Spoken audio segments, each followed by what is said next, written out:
The following is a presentation of the Matt Talk Podcast Network.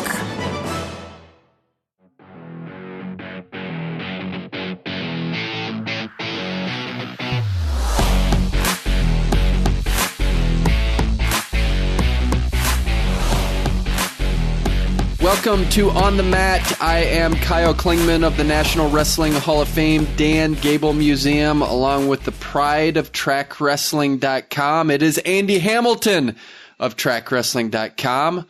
Great to have you in our great studio here at the National Wrestling Hall of Fame, Dan Gable Museum. Glad that we have this opportunity to keep a great show going. We have one guest today, as we will on subsequent shows, and that's Doug Schwab, head wrestling coach at the University of Northern Iowa. You covered him a lot at Iowa and at the University of Northern Iowa. It's going to be fun to talk to him about his career as a Hawkeye and now as a Panther.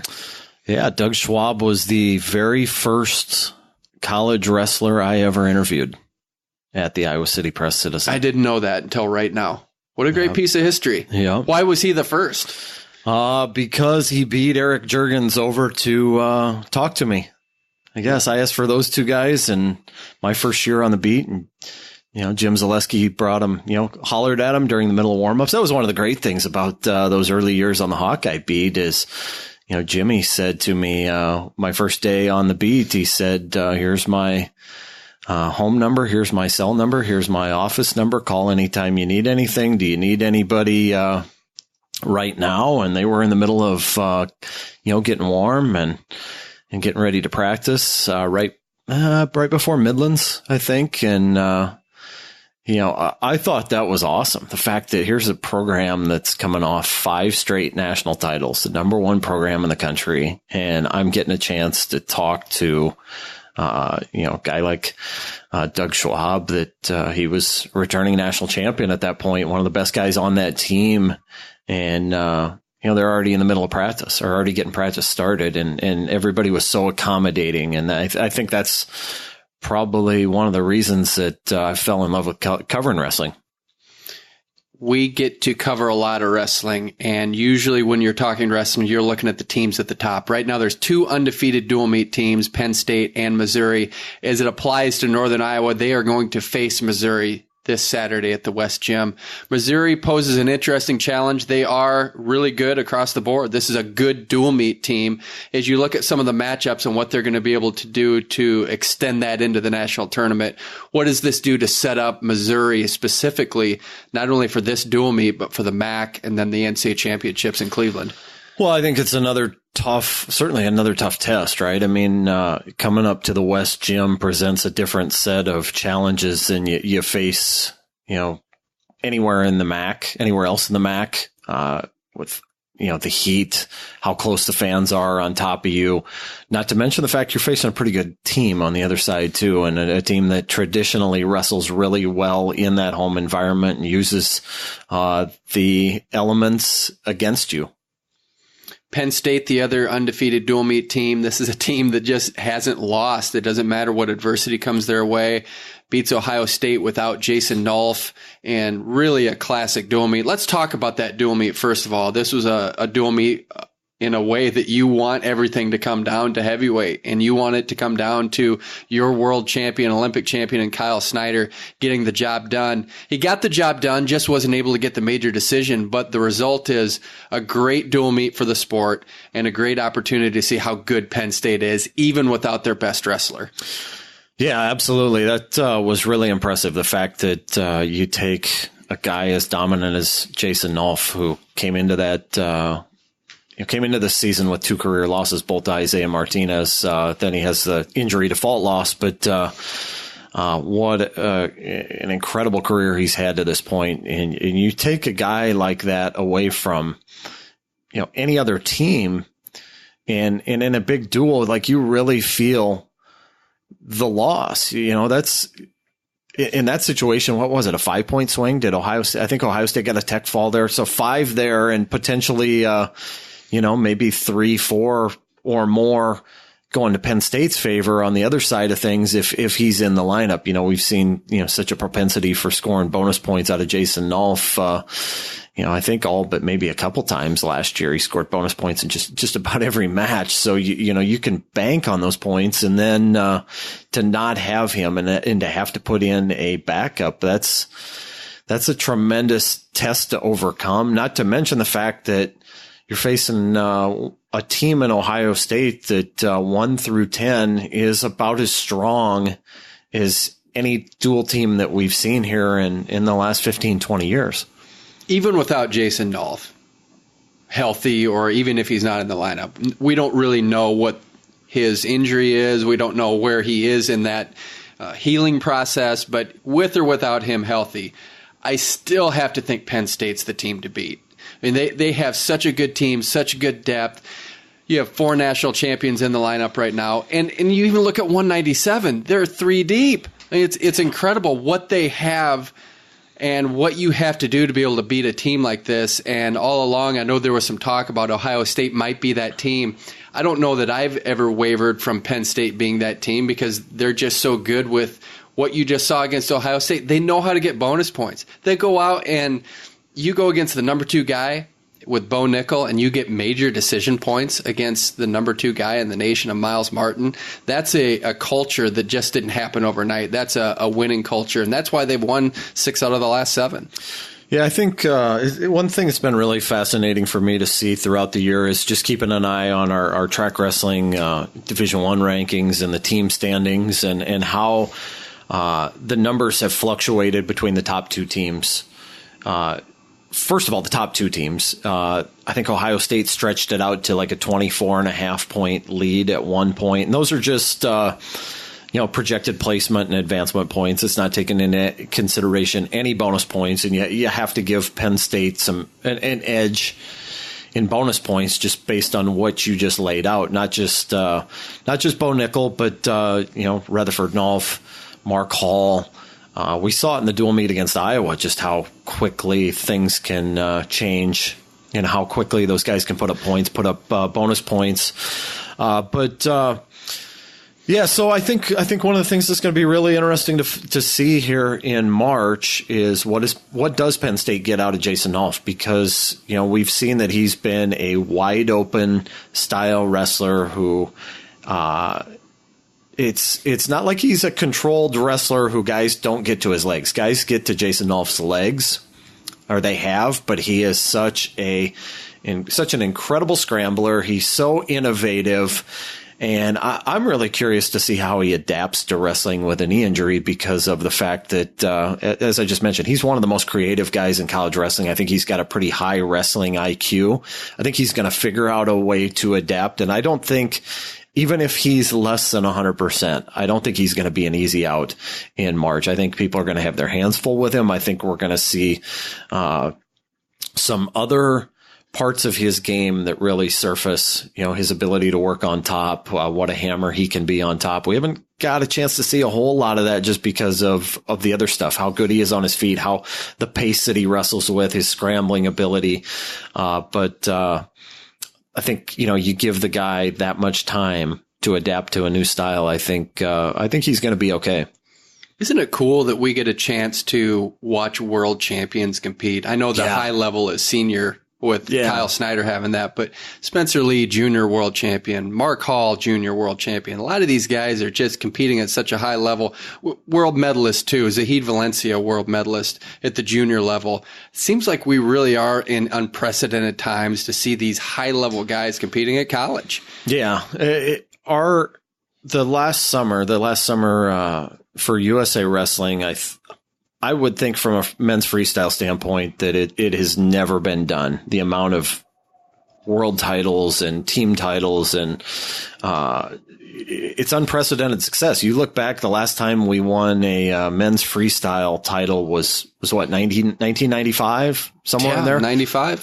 The last time we won, the United States won a junior freestyle title, I think was like 83, 84, somewhere in there. The cadets, I think 4 gold medalists in Athens, Greece. Yeah, what you're seeing is the manifestation of probably about a 7, 8, 10-year plan that was put into place after Beijing. You know, we'll get a chance to talk to Doug Schwab and his memories about Beijing in 2008 there. But I think, you know, after Henry Cejudo won that gold medal and not a lot, there weren't a lot of positives that happened for the United States over, you know, 2008, 2009, 2010, aside from Cejudo's gold medal. It really made everybody associated with USA Wrestling's men's freestyle program take a step back and evaluate and come up with a plan for moving forward.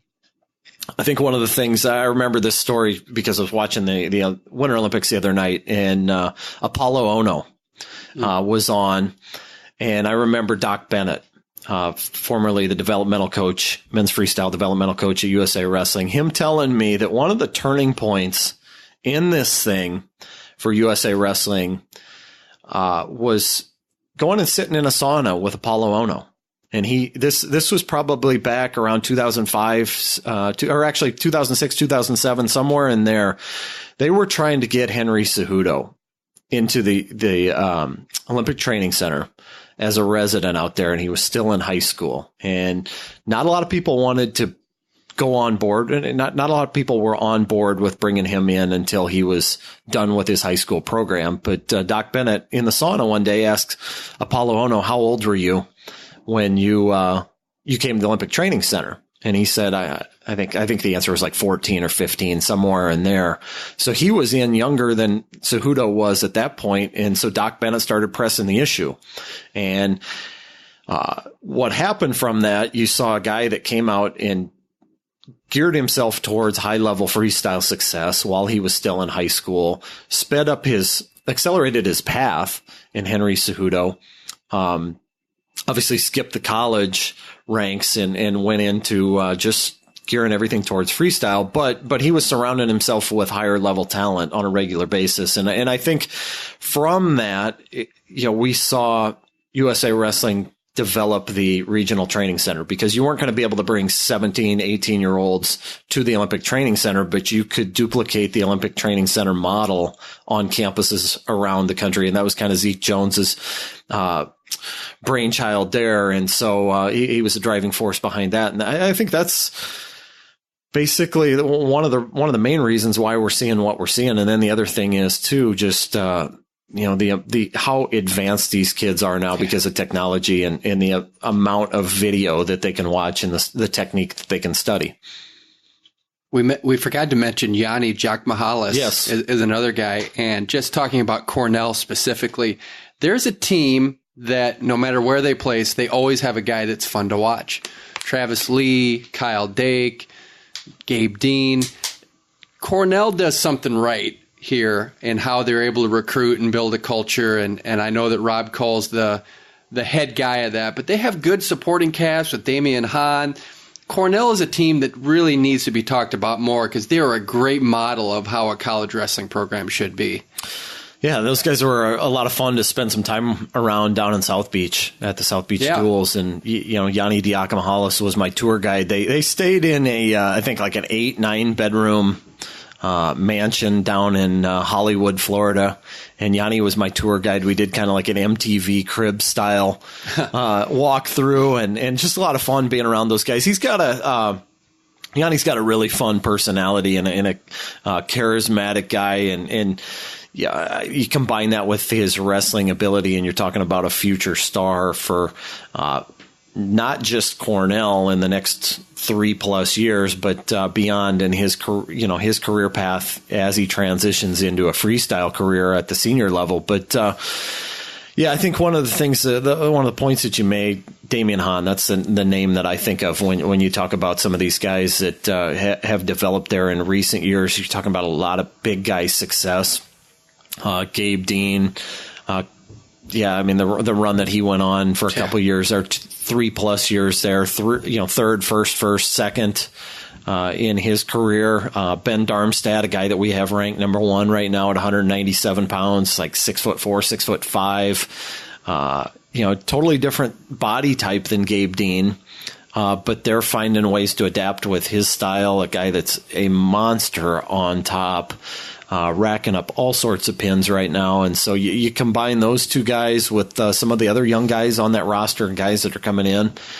Yeah, the future's pretty bright for the Big Red. All right, let's close out this segment. I just want to get your 3 most exciting wrestlers this season, and then I won't choose your 3. Like, I'll have to go a different route. So if you say Spencer Lee, and I'm assuming you will, I can't choose Spencer Lee. So I've got to come up with 3 other exciting wrestlers. So it kind of puts me on the spot because I can't pick who you are going to pick because I'm assuming we're going to have some crossover. But I'll give you first say on the 3 most exciting wrestlers in the country right now. They have to be competing. All right. Yeah, Spencer's. Yeah, I tell you what, I'm going to take Spencer just because I want one more from you than I want from me. Okay. All right. Mark Hall. Okay. I love watching Mark Hall, just how poised he is when people get to his legs and nothing seems to rattle him. And then, so much big move potential. He's so good in so many positions. I really enjoy watching Mark Hall. Jaden Ironman's a lot of fun to watch too. 3. That's good. I like the spread there. There's some exciting wrestlers. You know what? We could probably stretch this out to 5 apiece. I think. Okay, but you give your 3, and then if we want to extend it here. Right. But I'm going to go Alex Marinelli. Okay. I mean, I enjoy watching him. I think he's really brought a lot of life to the Iowa program, so I think that's been really important. Bo Nickel has to be right up there.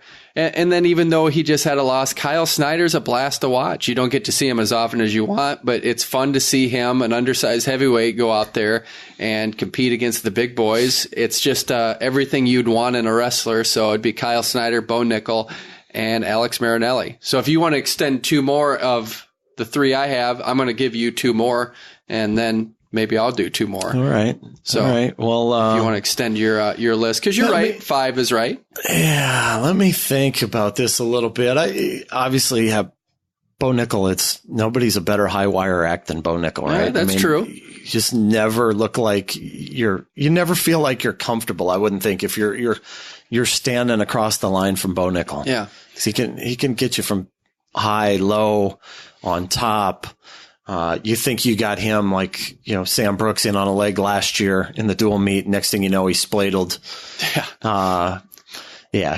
Can you believe we haven't said Zane Rutherford yet, though? Well, that was my next choice. Okay. I mean, I was sitting there thinking about this. I cannot remember who he was wrestling here recently. It might have been Keyshawn Hayes. It might have been even a duel before that. I can't think of anybody like anybody that puts more pressure on you on the bottom from head to toe.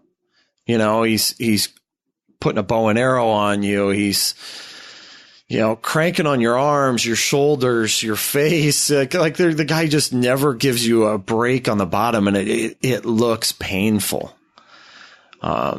Yeah, he does a lot of stuff that I don't know that anybody I can remember in the last 20 years that's dished out more pain on top than him. Can you?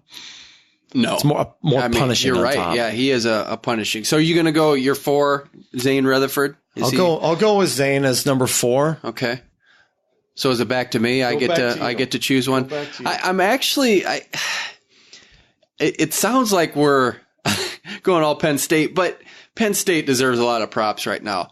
Vincenzo Joseph. I'm going with him as my 4. Yeah. Okay. And the reason, because even in the Ohio State duel, he looked like the Matrix out there. It looked like he was seeing moves that were coming before they were coming. It just looked like he was so relaxed, and he has grown from last year. I think he's a lot of fun to watch. So he would be definitely on my list. And I'll close it out. I'll go Taylor Lujan. We got Doug Schwab coming up. He is a blast to watch. He has a really fun style. He gets in a lot of different positions. So there's my 5. So you got one more if you want to go that route to close it out to 10. I know we'll be leaving out a lot of people here. Yeah. But there's been some exciting wrestlers this year. I tell you what, like 141 is so much fun. And I named Ironman already. But, Yanni's a lot of fun to watch. Mm-hmm. Bryce Meredith is entertaining. Yeah. I think 141 is going to be one of the most fun weights to watch Yeah. in Cleveland. That and 165 are going to be the two that I'm most intrigued to watch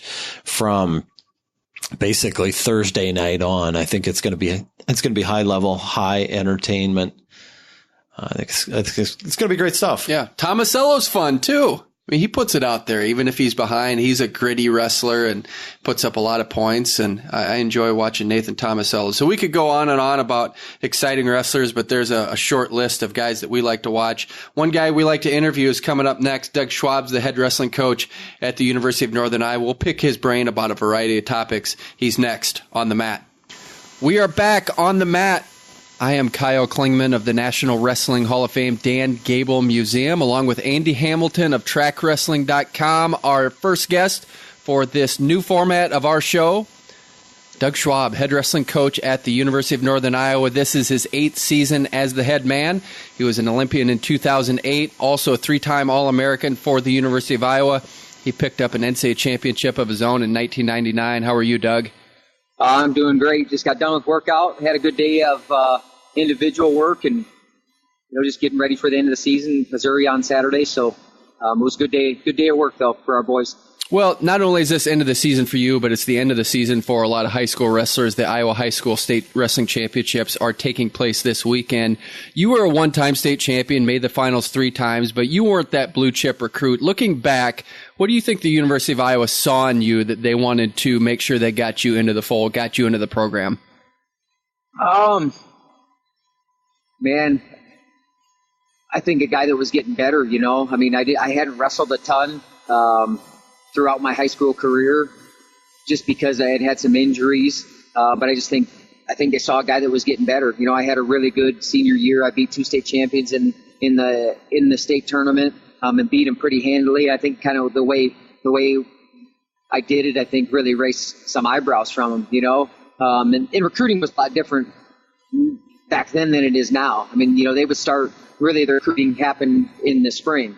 There wasn't a fall signing and all that stuff. So, I mean, really the majority of all the recruiting kind of came after I had a really good state tournament. I'd been hurt the year before, got second, like I said, got second a couple times. Hadn't really broke through on a national scene. But, all that stuff was to come. And I think they kind of knew the work ethic that I had. And obviously having a couple older brothers that were really good wrestlers and knew the Iowa mold at that time.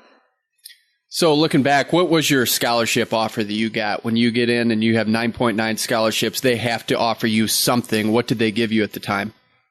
What did I get? I got 40%. 40%? And I remember Gable compared me to a couple other guys on the team, and one had just been maybe third, sixth, third, and he's like, well, you think you're worth what this guy's worth? And what am I going to say? Right. I didn't really, I'll tell you, I didn't care. It wasn't about that. It was about, I wanted to go, for me at that time, I wanted to go to the place that I thought was the best fit for me. And money wasn't the concern. I was fortunate enough to have, I had brothers that went through the process already that, Mark was a coach up at Minnesota. And the great thing that he didn't do is he didn't pressure me. He's like, he said, I want you to go where you feel is the best place. He gave me some guidance, but he could have pushed me really hard to go to Minnesota and made it really tough on me, but he didn't do that. And I appreciate that, to this day that he didn't do that. He made sure I felt good about where I went, and I did. At the time, that's where I felt was the best place for me at that time. Right now, man, I don't know. I mean, maybe, if I'm coming out today, it could be a lot different. You just got to find the place that's the best fit for you, and that you mesh well, and that you feel like you're going to grow the most. And that's what I tell all the kids that we recruit too. They got to find that place.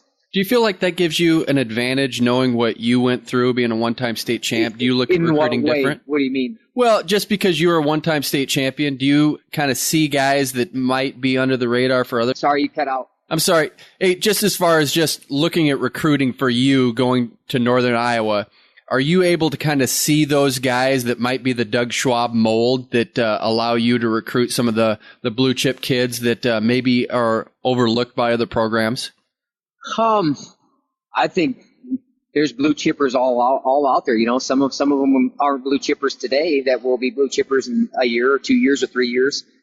That's kind of part of our job, is to be able to see a guy that's kind of rising that hasn't hit their stride yet. You get some guys that you can kind of just pat them on the butt and just grab them out of the box, and they're going to go out there and they're going to whip a whole lot of tail. We haven't got a whole lot of guys like that. We like to develop guys and really want guys that love the sport. I think that we're doing a pretty good job of finding guys that haven't hit their stride yet, that are getting better. And we watch a lot of film. We do a lot of work, background work, to make sure that these are the type of kids that are going to come in and fit in the program and that buy into what we're doing. Because you know what? If they believe in what we're doing, we're going to get more out of them. And then, man, they're going to compete. They're going to compete to the best of their ability. And I think that's what we want. I don't know. If being honest and open and being who we are is an edge, then that's our edge. What characteristics do you look for in a recruit? What makes somebody a good fit for Northern Iowa? Really, really love the sport. And that's a hard thing, because a lot of kids will tell you they love the sport, but, get them on campus for a while, get them into some workouts, see how they react to maybe getting their butt kicked a little bit, see what kind of questions they ask. Are they in tune with the sport? Do they know what's going on? Do they know even what's on, around the team? Are they looking beyond even just results? Are they looking at, a guy like Drew Foster, and that's an easy guy because he made a big jump from year to year, but our place is developing guys. Is there a certain style that we really make a guy wrestle, or are we kind of open to trying to develop what that guy's good at? Because I can tell you what, I had 6 individuals today, and every one of them was different as far as skill work that we did. There's some basic things, but man, what guys do well, we're trying to build on that and not try to make them a cookie cutter. And that takes a lot of work on our part, but I just think, man, it seems like guys that are maybe a little bit the underdog. You know what I mean? The guys that, and I don't want to, they're not blue chip, because I believe all the guys that we get are blue chip, or they'll become blue chip. But maybe it's not going to be that frontline guy every single time. Maybe it's not going to be the absolute number one guy. But it's a guy that comes here and, man, they feel like it fits. They love this place. They love being in a smaller gym, smaller environment, smaller school, but they're big time in their thinking. And the people that they're around, man, that just, I don't know, it's just something's growing here. There's a culture that we're building that I can't talk about. You have to feel it. And it's not fake. I don't know how else to say it. We are who we are. How I talk to the guy in the first day I meet him, the same way I'm going to talk to him 5 years from now, 10 years from now. I care about our guys, and we want to build relationships with them and want to get the absolute most out of their ability. And guys that love the sport, and that then what happens is, if things get tough, they'll stay with it. Because, man, college wrestling is hard. College wrestling is very tough. They're going to take some lumps in the room. They're going to take some lumps in competition. And how do they respond to that? And that's what I'm trying to find guys. So it doesn't have to be the guy that was a 4-time state champ. Those guys are great. We have some of those on our team too, but we have everywhere in between, and I think they all fit into the program. Does your scholarship situation force you to recruit Iowa kids? No, I like Iowa kids. I love kids from everywhere, but man, I'm a small town Iowa boy. Randy Pugh's a small town Iowa boy. A lot of the guys on our team. And you think about the class we got a few years ago with Max. Not only kids in the state knew Max, but kids outside of the state. So sometimes you just got to get that first ball to roll. I can tell you kids that we're talking to right now. We got kids from Minnesota. We got kids from New Jersey. We got kids from Georgia. We got kids from Illinois, Wisconsin. You name it, Missouri. We're going all around the country. So it's not like we're just limited to here, but man, I know their background a lot more. And to me, that's something that's important. I know those Dodger kids. I've watched those kids since they were 5, 6, 7 years old. That's an advantage to us knowing them so well. And I don't know. That's why I like Iowa kids, man. I feel like there's already a connection there. And you're from the state of Iowa. Wrestling is important in the state. They've grown up in the state. They've grown up probably spoiled a little bit because they get to go down to the state tournament, which is an absolute spectacle. It's one of the, I've been to some other state tournaments, and it's an incredible atmosphere. It's not, Wells isn't what Vets was, but man, they grow up with it being a little bit of who they are. Wrestling in the state of Iowa is special, and they get to represent a state school. Man, to me, I got to do it. There's nothing better. I get to coach at that state school now that I grew up in. There's nothing better than it. Well, let's talk about that for a little bit. We got a chance to talk this afternoon off air about Wells Fargo versus Vets Auditorium. And for the people that are listening around the country that have never, or even in the state of Iowa, that never got a chance to experience Veterans Auditorium for Iowa State High School Wrestling, can you describe what that was like as a competitor? Energy. It was almost a street fight to get out to the mat. And then what happened is there's a big match, or you have someone from your town, and everyone can get down on the floor. So they're all in those bleachers, and you had family members that are, there's guys constantly. It's almost like just ants moving around everywhere. They're kind of going to where the food's at, and you'd have my brothers. I can remember my brothers being right next to the mat, and then the guy that I'm wrestling, his brother's right next to him. They're shoulder to shoulder, and just the energy was. I can't describe it. Wells, you're just removed from the action. Vets, you could get right next to it. There was times where I remember you had to elbow through people to get to your mat. And I don't know, to me, that's awesome. To me, that you can get right next to the action and you can hear a coach yelling, and you can see, you can see the sweat rolling off a guy, and you're coming off the mat and you got your buddies are high-fiving you and that stuff. I've never seen an atmosphere quite like that. And I understand why they go to Wells and they can control it a lot more, but man, that was something special. Every time I went there, I just this is one of the greatest things in the world. And then I remember going after I went to college, and it was still there's nothing better than being able to be 10 feet from the mat. What makes Northern Iowa wrestling different from the other state schools? Because that's what you're going to get compared against is Iowa and Iowa State. What makes Northern Iowa unique from Iowa and Iowa State?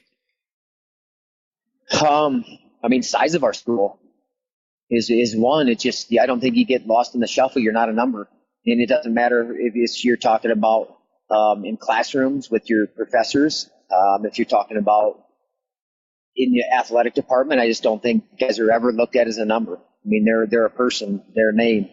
And sometimes I've been in some bigger schools, and sometimes, you can really get lost in the shuffle. It's really hard to get lost in the shuffle, you and I, just because of, one, the support we have, how much people care about. And, you can say, well, everybody cares. Everyone cares about, but when you have 12,000 students compared to, or you have 20 people in your classroom compared to 100 people in your classroom, how can you not get more attention? And I don't know. I feel like that's a benefit. A lot of kids are coming from smaller environments, and it's only in size though. It's not in frame of mind. It's not in belief in the program. It's not in the effort that we're putting in. It's not in the support that we get. No parts of that is smaller. But just a smaller environment and be able to be as hands-on as we are in all aspects of the program and all aspects of the school. I know it sets it apart. Just ask our guys. Ask guys that have been in some of the other places and they came here what the difference is. They can explain it a lot better than I can. So with Northern Iowa, you have a great facility in the West Gym, historic West Gym, 1950 NCAA championships were there, state tournaments. It's just an iconic place. That's where the home of Northern Iowa wrestling is.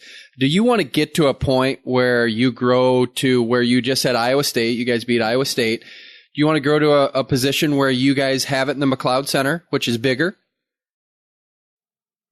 Yeah, but this environment though, the on top of a guy when you're 5 feet from a mat. When you're in that front row of the bleachers, I just don't think that you can duplicate that. You can't do it.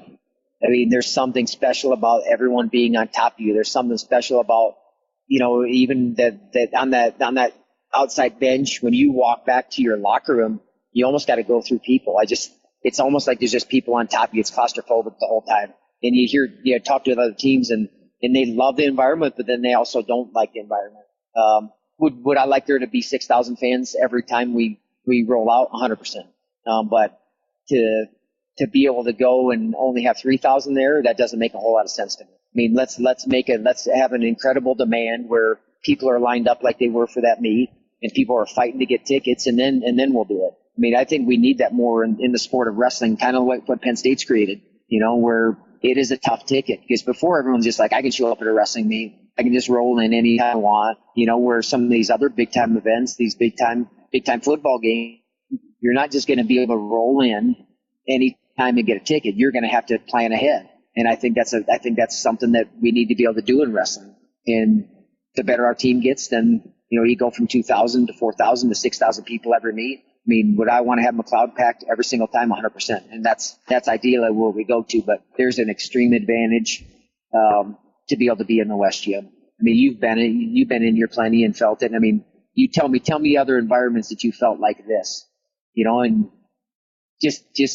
and I know there's bigger crowds. I'm not going to say there's not bigger crowds, because we can only get 2,122 people in here. But as far as just that energy and that stifling feel, and I absolutely love it, man. That other night, that got me fired up, because now if we don't have that kind of crowd, it's like, I mean, it's almost, I don't want to say a letdown, but it's like, man, you see what it can be every time, and that's what we want to make it. So once we get it like that, Kyle, every single meet, then we'll talk about moving over to McLeod for some meets. It's been a challenging season from the vantage point that you only had 4 home dual meets. What have been the challenges now that it's over, that you've seen in hindsight to only have 4 home dual meets?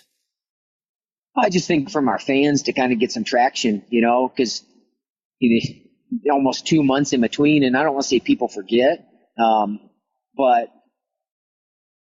a lot of people maybe aren't tuning into Flow Wrestling to watch a meet, and you get a lot of people, they still come to meets, they pay attention to the results, but actually being able to watch the guys, I just think you get detached from it a little bit, and, you can create excitement. And I can tell you next year, it won't be that, we got 5 right now. We're working on getting at least 6 duels at home. I'd like to get another one. It's being pretty tough sledding just to get teams to want to come in here. And for one reason or another, I don't know. And I understand Big Ten, they have a tough schedule. They already have 9 duels, and I get that they fill up their schedule, but we got some teams that are within 4 or 5 hours. We got a handful of them, and when you can't get a single one to wrestle, that does make it tough for us, because people want to see those teams. When a team say like Nebraska does come in, that does make a difference. And we'd love to get those teams on the schedule any year. I know everyone's the team's real good right now, so yeah, you want to wrestle those teams. We'll wrestle them whenever. It doesn't matter. Like, we plan on staying up there, being one of the best teams every year in, year out. So when we want to wrestle those teams. Do you anticipate your February schedule will look similar to this going forward in terms of layout? I would say yes, and probably very similar teams too. What I can tell you, what's happening kind of in scheduling right now is a lot of teams are staying. We wrestled here last year. Well, we're going to wrestle here again this year. I think just to make it so there's not a whole lot of jockeying around. We'll probably have 3 duels. The last 3 weeks. I'd say we'll probably stay real similar. We'll probably keep Missouri. I can tell you next year Missouri is going to be the week before or this week. The second or third, the second to last or the last week of the season. Iowa State's going to probably be similar time. Okie State, we're planning on going on the same time. So yeah, it's going to be a very similar schedule as far as how we finished. I think we kind of got to take inventory after the year a little bit as far as what we're going to do from a tournament perspective. But I don't know. I like how our schedule shaked out. We've had some breaks in there, which I think have been good to get some training in. I don't know. Ultimately, we'll see how we finish. That'll tell us a lot more. Doug, what other college wrestling programs do you admire? What programs do I admire? Yeah, that you like and would like to replicate. You say, I look at that, it's a quality program, then I take something from it. So programs, there's a whole bunch of them. I mean, I can tell you that the program that we're wrestling this weekend, Missouri, to think about where they were 16, 17, 18 years ago. You know what I mean? I mean, there was 5 teams in the Big 12, and basically it was everyone but the Missouri guys were going to nationals, for a while. And then he's built a great program. They're very consistent. You have a guy like Askren, I think, that really put Missouri on the forefront of everyone's mind. But I tell you what, they do a great job of having their guys prepared. Every guy, it doesn't matter if it's a first string guy, second string guy, third string guy, and they can compete at a very high level. And they've done a really good job of staying consistent year in and year out. I'm thinking about that team because we wrestle them this week, and we're in the same conference as them, and they do a really, really good job, and probably get overlooked a lot, because there's some other teams that maybe are in front of. You still there, Doug? Yeah, All I'm right. still here. Okay, Yep. We just lost you there for a little bit, but appreciated your commentary on Missouri. Now, one of the things you did that was unique, and you might come back to this, is you wanted anyone that had an Iowa State shirt to turn that back in. It's all Northern Iowa for you. So because of that, does that mean if you're watching a match, say from, 1999 or 2000, let's just say Tony Davis is wrestling Mike Zadek, one of your teammates, are you going to now be pulling for Tony Davis over Mike Zadek, or someone that wrestles you like Mark Ryle wrestling Doug Schwab? Are you going to cheer for the UNI guy? No. Whatever program I've been at that time, I'm 100% committed to that program. And I'm not at that program anymore. I'm not at Minnesota anymore. I'm not at Virginia Tech anymore. When I was at those programs, I was 100% committed to those programs, and I bladed those colors. Same thing that I do right now. And that's how it should be. I mean, man, these guys, they pour their heart and souls out for me in this program. These guys give up so much and sacrifice so much to be able to represent our program the right way. My coaching staff puts way too much in for me to think any other way. But at that time, and you put me back in 1999, 100%. Don't even think about it, man. I'm going to war. I'm going to war for Mike Zadek. Not going to war against him, but like we did last week. But no, I mean, I know what you're trying to get me to say I still like Iowa, and I don't. I'm 100%. UNI purple and gold. See, no, what I'm trying to get you to say, if you're 100% purple and gold, you'd be cheering for Nick Flack over Doug Schwab when he wrestled you. Why would I? That's 2000. Those are totally different times. I know, but that's what I'm trying to do, Doug. You didn't take my bait, is what I'm saying. Is I'm trying to get you to go across the board for Northern Iowa. So you didn't buy into what I was trying to do. So now, see, because I'm putting myself back in 1999 in a lot different. Colors are different then. Well, I want to go back to that because you mentioned Mike Zadek. I watched some battles with you guys in the room, and they were unbelievably heated. How much did that help you to have that guy that was at 149 pounds at the time? You were 141. That had to be a huge edge for you to get better and to grow. Because I think in your sophomore year, he actually beat you in the wrestle-off, didn't he? Yeah. So that whole sophomore and his freshman year, we were both 41-pounders. We were both battling. He came out to the Big Ten tournament and was warming up on the bike, trying to get his weight down, like still thinking he was going to have a chance to be the guy. I think the good thing is after Midlands, man, I closed the door. I kept winning. I kept winning every match. When you do that, then you don't give a guy a chance. But it made me better. I mean, without a doubt, man. There was no time where I could just, okay, I'm okay. But I think that's one thing. You have to have guys that are pushing you in the room. You have to have guys that sharpen those blades and make you better and push you to that edge. And we were able to do that. I had some great other teammates. A guy like Juergens, a guy like Strittmatter. Strittmatter helped me a ton. I mean, he was awesome in the room. And I worked with him a whole bunch. A guy like Josh Budke, who doesn't get talked about anymore, but man, those guys helped me. There's a lot of unsung heroes that build a team. There's a lot of guys that don't go out in the national tournament score any points that build the team, that make you better, that helped you get you where you were. And I don't forget that. I'll never forget that. And I make sure our guys don't forget that. We got everybody pulling that same direction. And so, you talk about Mike Zadek, but I'll talk about some other guys that maybe weren't the named guys that helped me just as much and improved me and got me better. And made a huge difference, man, for me and where I got to in the sport and where I continue to get to. I always lean on other people, man. People make me better. But man, Mike Zadek helped me. There's no doubt. You had some unique matches that always are imprinted in my mind when you were at Iowa, especially your freshman year. Dwight Hinson, you disqualified him, came back against Eric Guerrero, won 9-8. You just had this magical way of staying in a match, even when you're a freshman, and maybe the results weren't going your way the entire season. How are you able to build that mentality where you're able to stay competitive the whole match and never give an inch? Man, I grew up with two older brothers that kicked the hell out of me for a lot of time. They're 10 and 12 years older, so if I didn't learn how to keep fighting, then something was wrong.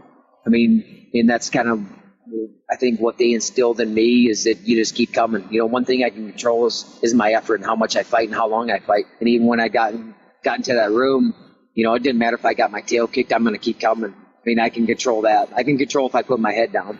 I might not be able to control getting my butt kicked because maybe a guy's just older than me, more experienced and better, but I can control if I put my head down and quit fighting. And just, I don't know, that's something in me, man. I don't care. Just, I'm going to wrestle as long as they give me. And then if I lose, I lose, but it's not going to be from, I guess, just conceding anything. I don't know. Cause I think that would be a struggle. I know you get beat, man. Sometimes you just don't have enough time. And that's why I like being able to wrestle for about an hour. Then I usually feel like I'll get the best of a guy, but in a match, you got 7 minutes. So you got to be able to make the most of it then. But, I'll talk about, we got some guys on our team right now that they're battling and they're maybe the results aren't their way. They just got to keep knocking. And I actually talked to our team about that yesterday, man, that you got to keep knocking. You have to keep knocking. You got to keep believing. And when it's toughest, man, sometimes when it's the darkest, that's when that dawn comes, and you just got to keep knocking. And some great things will happen. And if it doesn't happen in wrestling, it's going to happen in something else because, you attack with that kind of mentality and you believe that way and you can handle anything that comes your way. And I think that's what it is, man. I got faith and belief in myself and the people around me. And I had a lot of people around me telling me, you're pretty tough. You're pretty good. So I believed it. Well, just talking about that, I don't know that I have data to back it up. Just based on feel, it just doesn't feel like there are those epic comebacks as much within the last 5 years that we saw back in your era. Hey, I even think of Mike Zadek coming back against Jared Frayer and just some of the matches I mentioned with you, the Brands brothers, Ironside. They kind of had that ability to come back and make that really win regardless of what the score was. Why do you think that might not be as much the case right now with some of these guys? I think weight control helps. I think guys are doing a better job at taking care of things. I don't think you guys feel as many guys just drop it off the edge. I think before guys would just they would just drop off that edge. Guys are doing a better job, I think, of being able to stay mentally focused. I think guys are stronger. I think guys are just more prepared than they've ever been. And I think wrestling's as good as it's ever been. Guys are just, they're better wrestlers. Some of these guys are coming in with 1,000 matches. So they know position so well. They've been in big matches since they were little kids, So I don't know if guys get overwhelmed quite as much as they used to. But I think guys are taking care of things in and outside of their room much better than they ever did before. And then it's not just kind of one team or two teams. It's across the board. There's not a whole lot of secrets out there. Hey, you got an Olympic gold medal at the West Gym now. Bill Smith's 1952 Olympic gold medal. He's the only Olympic champion in any sport at Northern Iowa, an icon. Your mat is named after Bill Smith. What does that do for these guys to be able to walk by every day and see an Olympic gold medal?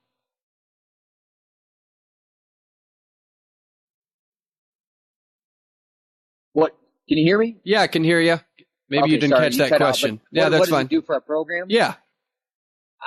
I think it's just, for me, and you have to talk to our guys, it's just inspiration. And I told you, you can do it. You can do it in this building. You can do it with these people around you. It's been done in here. It's been a long time, but you got to dream like that. You have to believe that you can go be a world Olympic champion. You have to believe that you can do it. You have to start dreaming that you can do it. It's not all of a sudden it's something that's just going to happen and then I haven't thought about doing it, but then it's going to happen. You have to absolute that belief, man.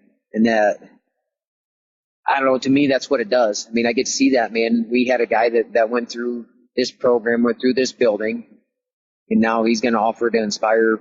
He really did. He's inspiring me every day. I get to see it every day. So it's real easy to, when I walk into the room, to be reminded, one, that he was that selfless, that he gave back the medal, and that he believes in the program that much, and that we have people that really, man, that they want to give back that much to our program. To me, that's incredible. Getting to see the family, getting to see the tears in their eyes, and how good they felt about, how he was honored, how his medal was put, put in its resting place.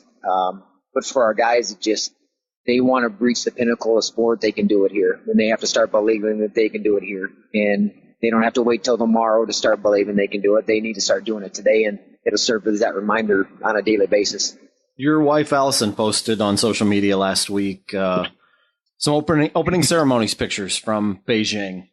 And when the when the Summer Olympics, Winter Olympics, whatever it is, when those roll around, what kind of memories does that stir up? I think I probably, unfortunately, I tried to kind of file it away for a while. You know what I mean? Because you plan on medaling, you plan on being an Olympic champion, and it doesn't happen, and then you kind of get bitter about it. And now I'm really trying to work on that, you know what, trying to not focus so much, well, I didn't get what I wanted, but also being able to use it to help me be a better coach, help these guys prepare themselves better. So I think a lot of times I just put it away and kind of almost embarrassed in a way because you didn't win a medal. Because I'm around guys that were Olympic champions and were medalists, and it was like, man, almost like, man, I didn't even get a medal. You know, I didn't win a match there. What, something wrong with me? Instead of kind of the other way, that what incredible opportunity it was. How can I use this to help guys in the future?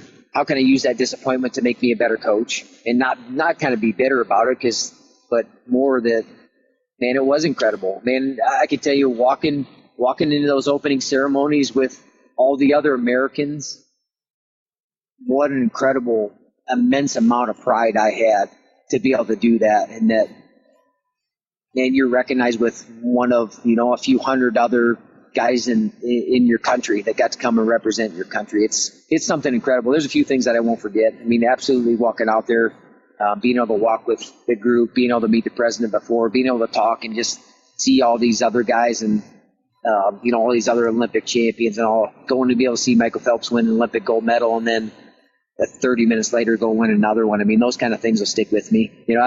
Unfortunately, I think I've kind of put away some of the competition because, you can kind of say, it hurts too much, which, yeah, it hurts, but man, sometimes you got to get over that stuff too, right? You got to be able to move on. I mean, because that's not a very healthy thing in life. So I've reflected back and been proud of that moment, and really I'm just going to try to use it for future reference to help guys that are trying to get there and not make the moment too big. I think I built it up so much. Actually, we were talking to some guys today, and they were talking a little bit how they get real kind of nervous before matches. And one of the other coaches asked me, how'd you feel walking out, in Olympics? And I was like, I could tell you what, I felt good till I started to walk out there. And then things got a little jello-y. And, for one reason or another, why in that biggest moment, something you prepared your whole life for, why would you get worried? I know I was prepared. So what happened? And I'm going to try to use that to figure that out in the future for our guys. So really it was a great learning experience.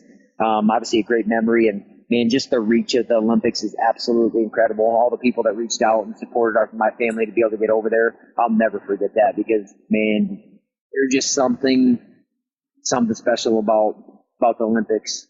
I mean, it resonates just with the whole country and the whole world, and I mean, that's what I remember. Doug, I want to close out with this. You have Missouri this Saturday at the West Gym, final home dual meet for you as well. This is a special dual meet up and down the lineup. There's a lot of matchups to get excited about. For me, it's 174. You have Daniel Lewis against Taylor Lujan. From your vantage point, how much fun is this going to be to close out against a great team like Missouri?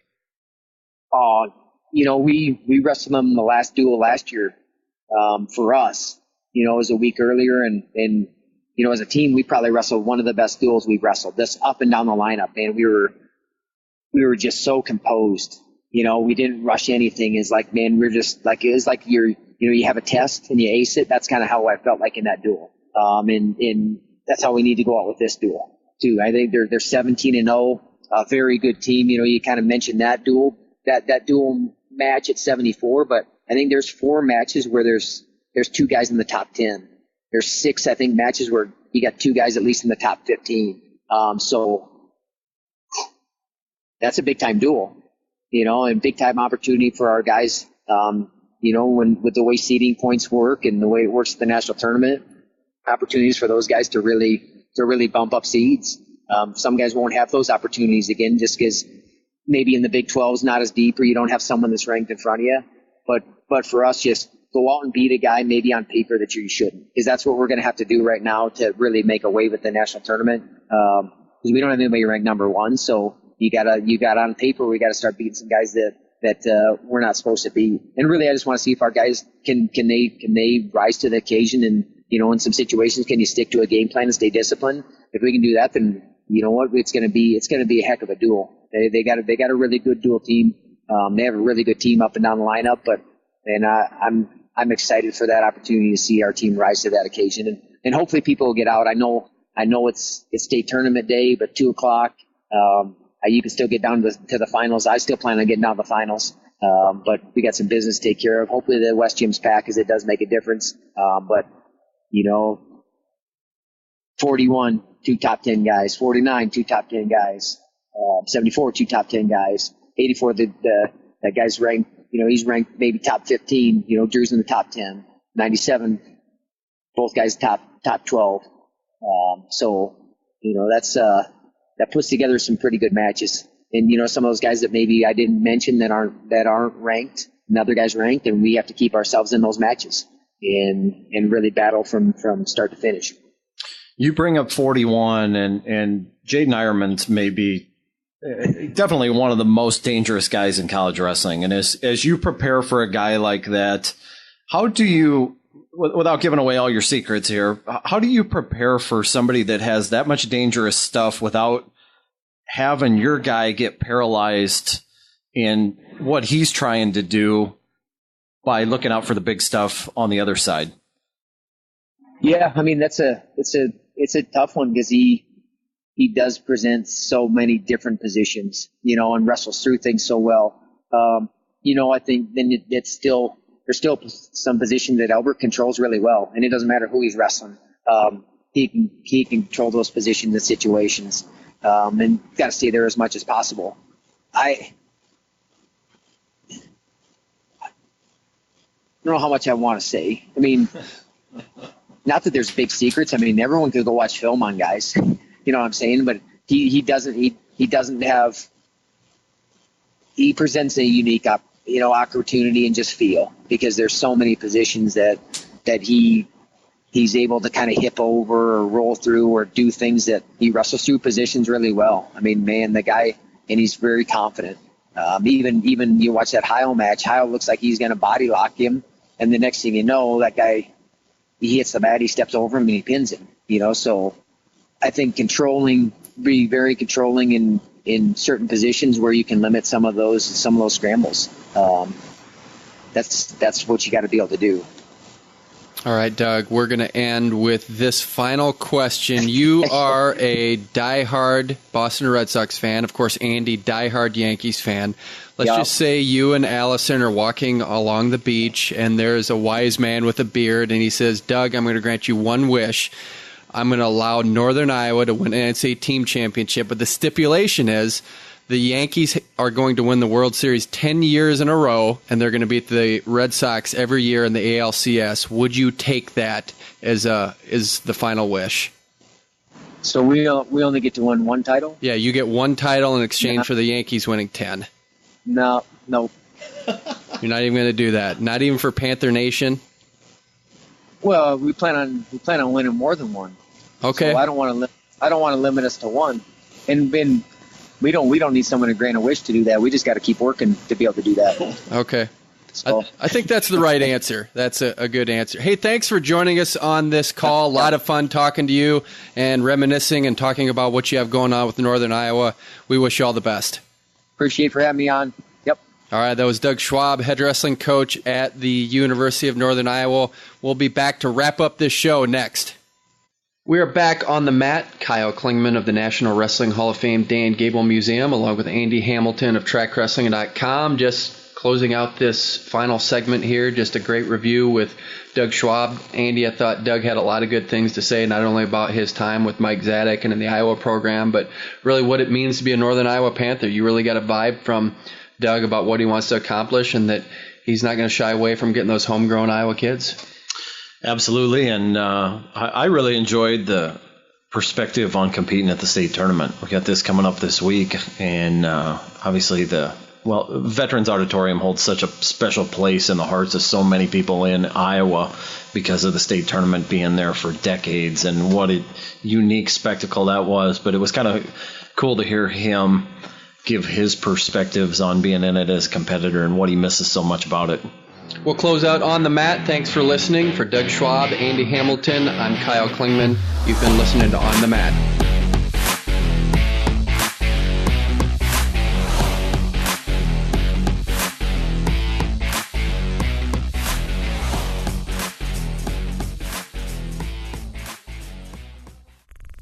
This show is part of the Mat Talk Podcast Network. For more wrestling podcasts, head over to MatTalkOnline.com.